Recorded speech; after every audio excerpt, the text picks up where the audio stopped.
Ngayon, ayan, nag-oras tayo para sagutin ang inyong mga iilang katanungan. Actually, marami siya, pero pinili ko lang kasing iba na ulit-ulit naman. Ito tayong Guest of honor and speaker. ni-recruit. Kasi yung iba dito, hindi ko malay mo, iba yung experience mo. Wait lang, dito tayo. Tapos na yan yung cellphone, di ba? Ano ba ito ilagay? Bawal nga. Ikabit mo na. Hindi pwede. Kasi pag kukunta kayo sa mahal nyo sa buhay, mamimiss nyo. Oo nga. Tatakas kayo. Gusto ko na po umuwi sa... Namimiss ko na po si mommy at si daddy. I'm allergic to seafoods due to skin asthma. May exemption ba para sa pagkain sa loob ng Jollibee? Meron. May table dyan eh. May non-pork table, di ba? Oo. May non-pork. Ikaw, anong non ka? Non-mess. Ayun, meron. So, huwag kayong mag-alala kung may mga allergies kayo. Pero huwag nyo naman i-fake kasi malalaman naman yun. Seafoods doon. Meron lang fish. Fish. Seafood pala yung fish. Malay mo, iba na yung ano nila ngayon. Sa bagay. Diba? Menu. Monday fried chicken pa rin yan. Ma'am, ask ko lang, pwede pa po kayo makapasok sa PNP kahit 24 years old na? Hindi na pwede. Hindi na. Lagpas na sa cut-off. Oh, ano na yung cut-off mo? 18 to 22. 22 ba? Yeah. 18 to 22. Dati, 17 to 21. Ay, ang tama. Dahil sa class nila, tinaas ng 1 year. Oo, sa amin pala nag-start. Sa amin Sa class after nyo. Sa amin kasi, hindi ko alam. Next, mga cases. Kasi, pinapirma automatic yung mga batch nito na 17. And hindi pa pwedeng pumirma ang 17 years old. So, kino-contest nila na null and void ang resignation letter ng 17 years old. Hindi ko alam yun Kasi wala sa parents. Pwede ba kang baliktad? Kaya, the next year, itinaas na sa 18 to 22. Yun ba yung Malakas ang story? mga ninunong mo. Yun ba yung story o gawa? Yeah. May question lang ako kasi my daughter nag-interest siya na mag-join sa PNPA. Ask ko lang kung kinakalbo ba ang mga babaeng kadete doon. Salamat po and God bless. Kalbo? Hindi naman kalbo. Very, very short hair lang siguro. Ito sample. Ting! Parang ganito yung buhok ng babae doon.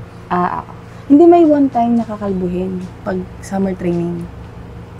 Scout. Hindi pa rin skinhead. Depende kasi sa definition. No? Parang skinhead yun. Pero talagang kalbo yun. Kalbo ka nun.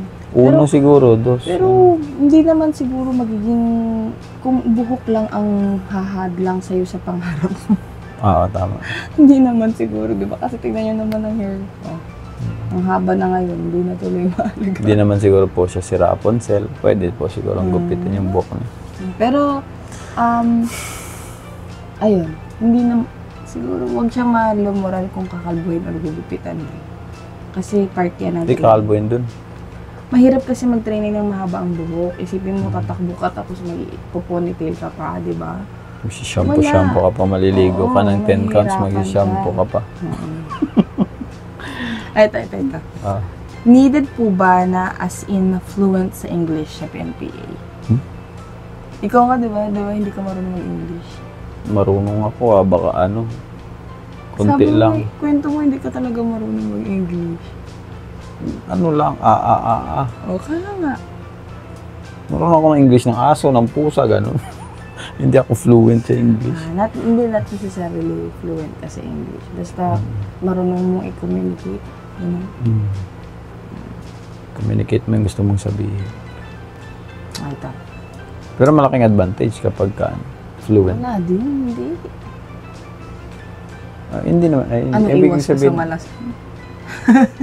At least, masasabi mo yung gusto mong sabihin.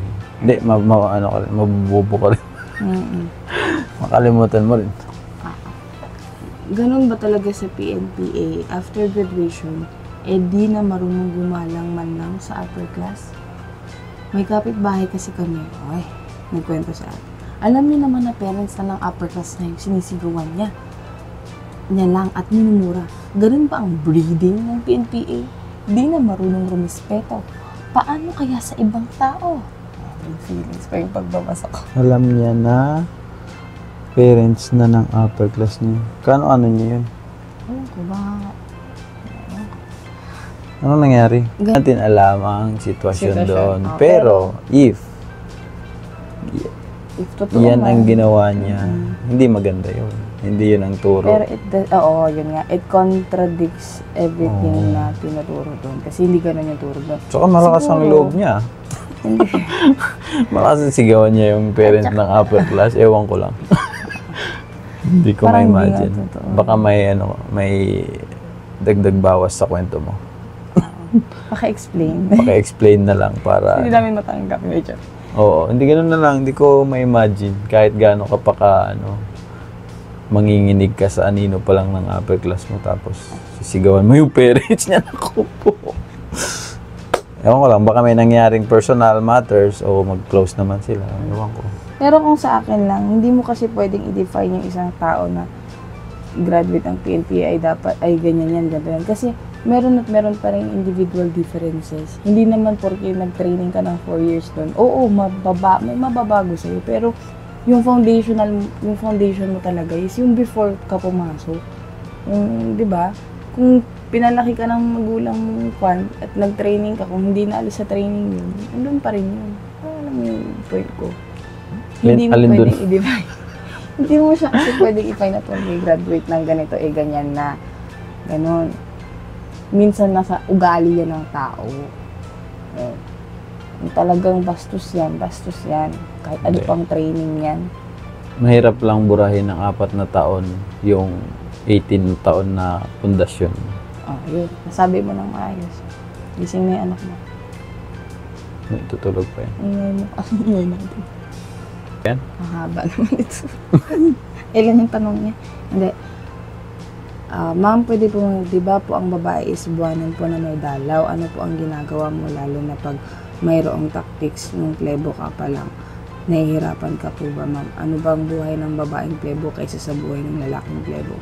Pwede po kagawa ng video. Ito na ngayon. I-compare daw babaeng plebo. Basta ang alam ko sa babaeng compare ang plebo. babaeng plebo sa wala na. Ay, ano po ba ang buhay ng babaeng plebo kaysa sa buhay ng lalaking plebo? Pareho-parehong plebo mo ngayon. Oo, siguro yung number of exercises. Pareho lang din. Oo nga. Hindi ka na dinadalaw dun. Paano mo ano? So, hindi ng training. Hindi. Nadalaw ka pa Yung ba? first, Magiging irregular ka dun. nawala. Na ako nun? Hindi na ako dinalaw. Tama ka na. Hindi ako dinatnan ng isang taon. Halos lahat kami pala. Halos lahat kami, hindi kami dinatnan. Kaya yung mga baon namin, mga pads, hindi nagamit. Kasi, syempre, bigla ang rigid na training and exercises and all, nabigla yung katawan namin. So, siguro ano yan. Yung mga pads nilagay na namin sa combat. Para hindi masakit sa paa. Hindi totoo yun. Okay, so, yun. Hindi kami dinatnan, kaya hindi ako nahirapan. Ano pa? Wala na, yun lang siya. Ang buhay ng plebo, lalaking plebo sa babae. Pero sa akin, plebo pa rin. So, yun lang. Kung may mga katanungan pa kayo, guys, don't forget to ask. At least, di ba, nakita ko pa rin yung mga questions nyo dito sa comment section. Kahit naging kadete na yung ibang nagtanong, hindi nasagot. Kadete na. Na-turn back. Sobrang tagal. Uy, in fairness, di ba? Nakakatawa lang kasi Shout out mo na. shout out kay paano niya. Galing. Hindi, may mga nag-message sa akin na ngayon ko lang nabasa na nagkadete na pala sila. Sobrang tagal. Ma'am, Dahil sa mga ano. Kaya hindi na-reply. ayan, so, sobrang tagal ko na bago nabasa yun. Naging kadete na pala siya, ganyan. And sabi niya na-inspire daw siya sa mga videos. Oh my gosh. Oo, videos natin na pagkano. So, ayan, i-message nyo lang ako kahit isang, 2, 3 taon ako bago mag-reply. Joke lang. Hindi naman na. Grabe naman. Eh, Oo. mga 2 weeks naman na. So, ayun, nakakatawa na may mga may mga gusto talaga rin pumasok sa akal. So, good night!